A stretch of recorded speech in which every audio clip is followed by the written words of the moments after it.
1962 Shasta Compact. We've been moving. Hey, let me just start off by saying I'm sorry I left you with that cliffhanger. I just had to go. I had planned a longer video.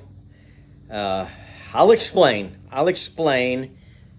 as we get going. I just wanted to apologize because I know you guys wanted to know what was going on in the last episode. So, 62 Shasta Compact. Yes, that's my foot that was making that shape. Great camera work. 35 seconds in.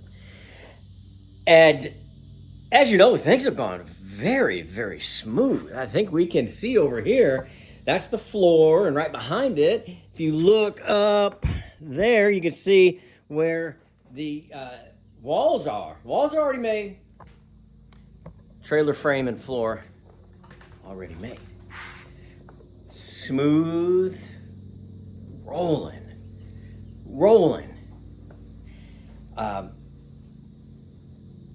I think this has been a one-sided love affair up to this point. Those of you that have been around a while, you know why I love this trailer. You know the deep connection that I have to a trailer just like this one from my youth. Fell into my lap. Here we are. But this trailer has not been talking to me. This one still talks to me. This one not talking to me. But she's been abused. Really has. A lot of trauma on this build so far. And we can only do so much. We've been through that. You followed that through these past episodes, so you know what we're doing. I don't want to belabor the point. We started working on this axle to get it ready for the road. So when we can build it, I want to do everything I can prior to building it to be ready to just snap this thing together. It's beautiful and ride off into the sunset. Well, I took the bearings apart. Bearings were great. Spindles were great. Had a seal. Only one seal was bad, and that was on the not the door side. And I went, as you saw in that last episode, to the auto parts store. Got the wrong size. They're not very helpful there with cross-referencing. It's just the way of the auto parts store that's a computer. I mean, hey, they got to work too, right? Then I knew that place that has every, bearing, every seal, grease seal known to man. And I bought things there about 5 or 6 years ago. I went back there because in my head I knew right where it was. I can't find it. I can't remember what it's called. It doesn't come up under grease seals or bearings. I drove up and down in a little zigzag pattern, right where I knew it was, and I went 2 streets over this way, 2 streets over this way, 2 back that way, 2 back this way. It wasn't there. So I don't know if they moved or my brain isn't functioning properly. You be the judge. So I thought, there are a lot of places that can. There's several of you that have said, hey, probably looking at this, or you should try this. And I appreciate that. I do. And I was about to call or message a couple of you that had reached out to me to get your help. But then, funny thing happened. Trailer started talking to me. And in the trailer's defense, I have not been out here much. I threw most of the trailer away. There's a few parts and pieces, but this is mostly all that's left. You like that? That's almost like being in a drone, isn't it? Start talking. So we'll get to that. First thing I need to do, and I guess this will probably put the cat out of the bag. Okay, just let me tell you. Cat's out of the bag anyway. You guys, you are not dumb. You know how campers work. The trailer asked for a new axle.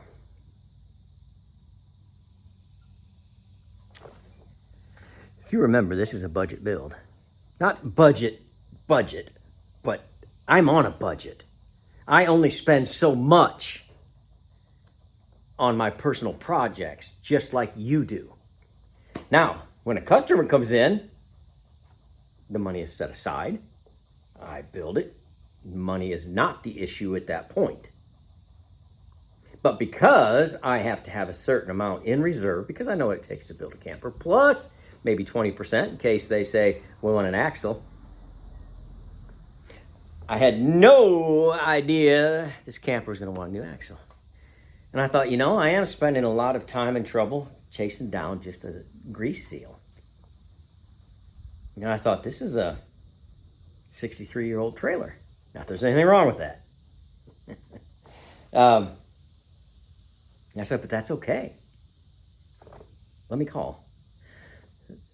So I called my friends that I shouldn't call them friends. I've just been there a few times. And I measured this. And I might just show you how I measured. Why don't we do that? Okay, yeah, let's do that. Let's see what happens. Because you have to have these two distinct measurements. Let's go around here, just kind of like being on a drone. Okay, I think we can roll right there. Okay, the first two measurements that you have to have.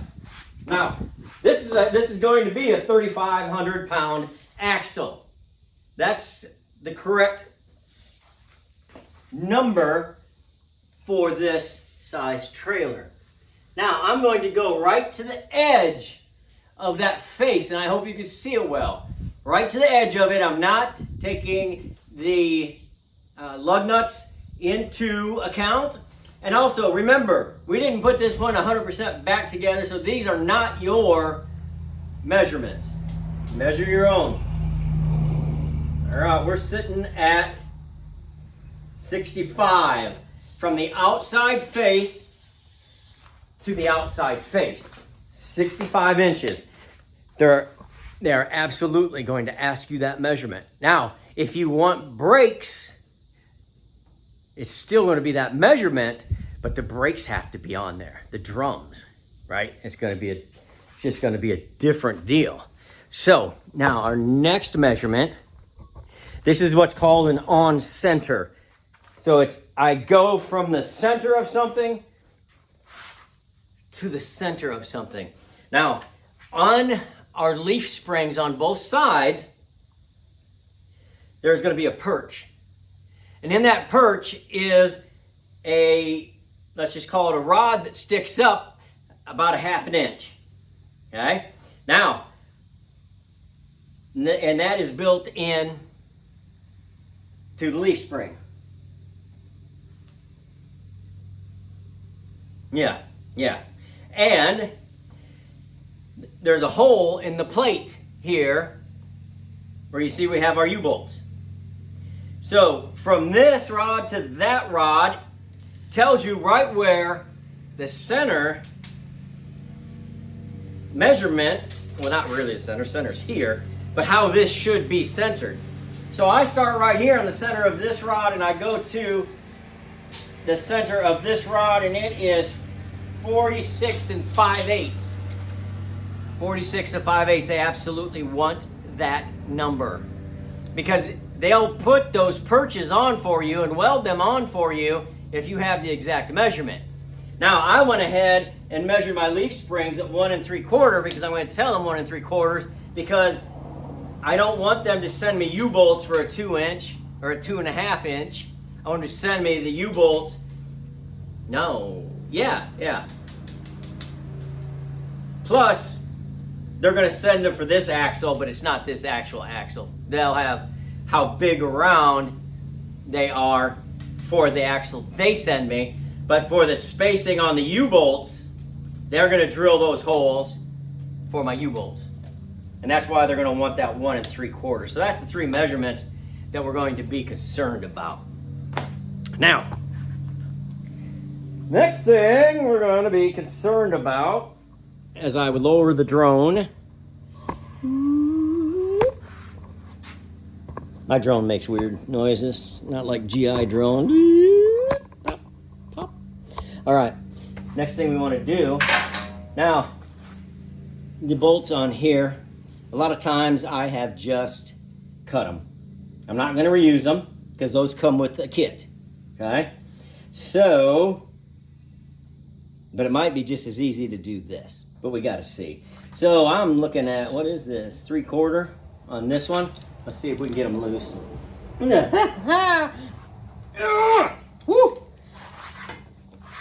Oh, there it comes.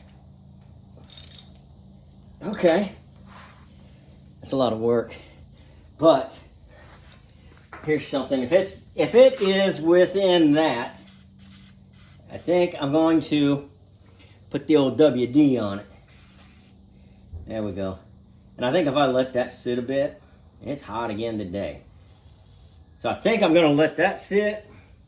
And I might even just come and try and crack these open and let that WD get in there, because we did put that undercoating on it. So we cracked that one. Let's see if we can crack. Gosh, oh, yeah, we cracked it. So if I can, oh, that one wasn't so bad. I mean, I prefer they be tight, right? You know, oh, not bad at all.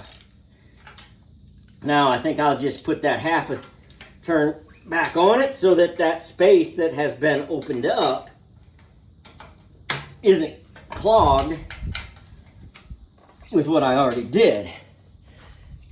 All right, let's give it a little more penetrating WD. All right. So the fact of the matter is, I called down there, A&N Trailer Parts, I think it is. They're not paying me and they're not giving me anything for free. They've got a great product, and hopefully maybe I can let them, maybe they'll let me film maybe something there. I don't know. Otherwise, I'll show you everything that we got. So I called up there because the last one I bought, it was just under $1,000. And I thought, yeah, you know, I love you too, 62 Shasta Compact. I don't love you $1,000 worth. That's not in my budget right now. And this is something I can do right now. So I called up there, told them who I was and what my history with them was. And they said, okay, yeah. I said, I kind of remember that last one I got from you guys. I think we put it on the, what was it, the Comet. Heard from them the other day. They were out boondocking. Said that, took a beautiful picture with the sunset in the background. This trailer was shining. Man, I was so jealous. Said that their solar was working just fine and enjoying their lives. I was like, that makes me happy. Anyway, and they told me how much it was, and yeah, it was a little under $1,000, I think, something like that, just for the axle and stuff like that. And I said, oh, no. I said, well, I've got my measurements here. Do you want to hear them? And I told them. They said, yeah. You want a 3,500-pound axle? I said, yeah. You want brakes? I said, no, not on this little guy. They said, okay, just under $400. I said, what did I do different? They said, putting brakes on them just about doubles the price. I said, oh, yeah. They wanted brakes, so they got brakes. We don't want brakes here. So it undoubled the price. So a little under $400. I thought that's a heck of a deal. That's in the budget because I got time, and I got time to get another paycheck. So I said, we're going to take one of those 3,500-pound axles. Here's my measurements again. And they got it, and they're having it made, and it will be in soon. So my apologies again for being a little rude on the ending of the last episode. Let's see if that was enough time. Oh my gosh, yes. Look at that. Ugh. That's popping right off. That's popping right off, boys. Tell you what, I'm gonna do the same thing to that side. You don't need to watch it. I'll drop this axle. I don't know, I don't think I'll save it. I'll probably set it off the side for a little while just because I'm weird that way, but I don't think we need it.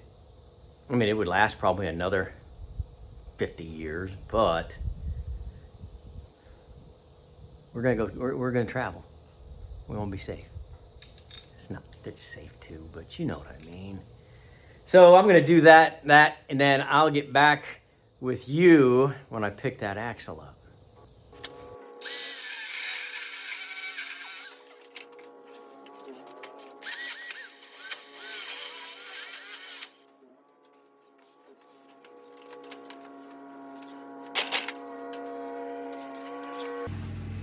I think the problem is the perch on the bottom, or the rod on the bottom, is rusted shut.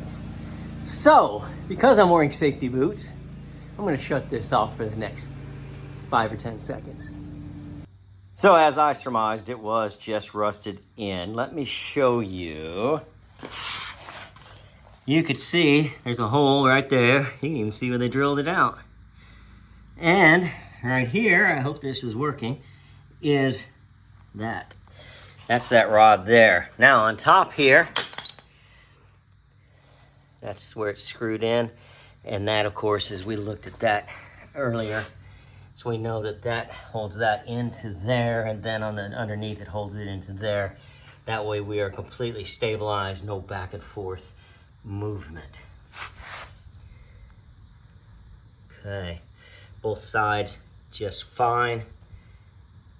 I'm gonna drag this thing out, clean up a little bit, and then I will bring you back when it is time for a new axle.